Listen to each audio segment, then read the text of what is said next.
Assalamualaikum warahmatullahi wabarakatuh. Salam sejahtera untuk kita semua. Kami dari kelompok 1 Manajemen Piutang Negara kelas 402 yang beranggotakan Anita Purwaningsih, Faizat Renaldi Akbar, Natania Yosiana Raisa, Rengga Eka, dan Riza Toha akan mempresentasikan mengenai definisi dan klasifikasi piutang. Yang pertama adalah definisi piutang. Piutang adalah klaim pada konsumen atau pihak lain atas uang, barang, atau jasa. Nah, piutang itu sendiri dibagi menjadi dua macam. Yang pertama adalah piutang jangka pendek, yaitu piutang yang akan dilunasi dalam jangka waktu kurang dari atau sama dengan 1 tahun. Dan yang kedua adalah piutang jangka panjang. Piutang jangka panjang adalah piutang yang akan dilunasi dalam jangka waktu lebih dari 1 tahun. Berikut adalah definisi dan klasifikasi piutang negara berdasarkan UU Nomor 1 Tahun 2004. Perbendaharaan negara, Pasal 1, Butir 6.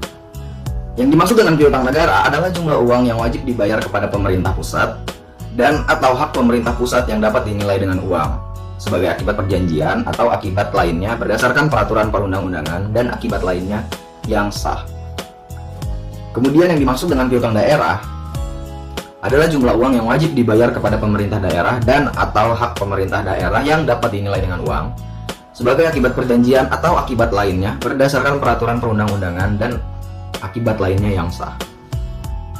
Kemudian kesimpulan, yang pertama yaitu kewajiban bayar kepada pemerintah, yang kedua dapat dinilai dengan uang, yang ketiga hak pemerintah, yang keempat disebabkan peraturan, perjanjian, atau sebab apapun yang sah.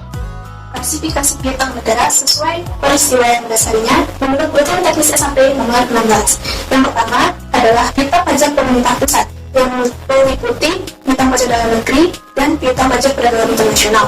Kemudian yang kedua adalah piutang PNBP yang meliputi penerimaan dari sumber daya alam, penerimaan dari BUMN, kemudian pendapatan dari PNBP lainnya seperti pengelolaan BUMN, penjualan barang, jasa, dan juga lainnya. Kemudian yang keempat adalah dari pendapatan BLU, baik dari operasional BLU itu sendiri maupun hasil dari kerjasama BLU. Selanjutnya yang ketiga, piutang pajak daerah, provinsi, kabupaten, atau kota yang terdiri dari pajak kendaraan bermotor, bea baik nama kendaraan bermotor, pajak air permukaan dan pajak air tanah, pajak hotel, reklame, hiburan, restoran, penerangan jalan, sarana, serta PBB perdesaan dan perkotaan, bea perolehan hak atas tanah dan bangunan. Yang keempat, piutang retribusi yang terdiri dari retribusi jasa umum, jasa usaha, dan perizinan tertentu. Yang kelima, piutang PAD lainnya yang terdiri dari hasil pengelolaan kekayaan yang dipisahkan atau bagian laba BUMD dan juga PAD lain. PAD lain yang bisa juga terdiri dari bunga, penjualan aset yang tidak dipisahkan pengelolaannya, TGR, denda, penggunaan aset, atau pemberian jasa Pemda. Berikutnya klasifikasi piutang negara menurut pengelola berdasarkan PMK nomor 69 tahun 2014. Klasifikasi piutang negara menurut pengelola terdapat 4 jenis. Yang pertama, piutang perpajakan dikelola Kementerian Keuangan yang meliputi PPh migas, PPh non migas, PPNBM, PPN, PBB, cukai dan materai, dan pajak lainnya. Yang kedua, piutang yang dikelola oleh kementerian atau lembaga yang terdiri dari piutang PNBP sumber daya alam non migas, piutang PNBP lainnya, piutang tagihan penjualan angsuran, piutang tagihan tuntutan perbendaharaan atau tuntutan ganti rugi, piutang dari kegiatan operasional badan layanan umum, belanja dibayar di muka atau uang muka belanja, piutang pelaksanaan putusan pengadilan yang berkekuatan hukum tetap, piutang berdasarkan peraturan perundang-undangan, dan piutang lainnya yang dikelola oleh kementerian atau. Kemudian yang ketiga yaitu piutang yang dikelola oleh BUN, dilakukan oleh PPA BUN. Di antaranya meliputi piutang PNBP sumber daya alam migas dan bagian laba BUMN, kemudian piutang PT perusahaan pengelola aset, kemudian piutang transfer ke daerah, piutang kredit investasi pemerintah, piutang penerus pinjaman, piutang dari kas umum negara, piutang kelebihan pembayaran subsidi, kemudian piutang pelaksanaan putusan pengadilan yang berkekuatan hukum tetap, piutang berdasarkan peraturan perundang-undangan, piutang ex BPPN, piutang ex bank dalam likuidasi, dan piutang lainnya yang dikelola oleh BUN. Kemudian yang keempat, piutang perpajakan yang dikelola oleh DJP dan DJPD.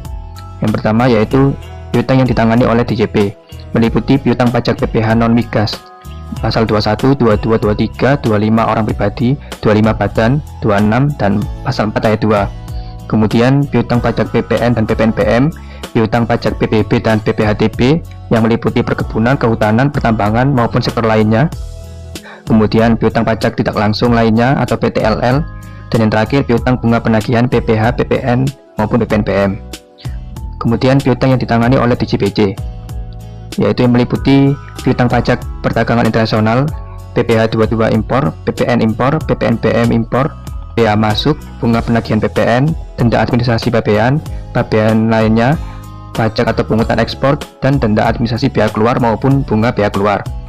Kemudian piutang bea masuk tindakan, yaitu meliputi bea masuk anti dumping, bea masuk tindakan pengamanan, dan yang terakhir yaitu piutang cukai, meliputi cukai hasil tembakau, cukai minuman yang mengandung etil alkohol atau MMEA, kemudian denda administrasi cukai, dan yang terakhir cukai lainnya.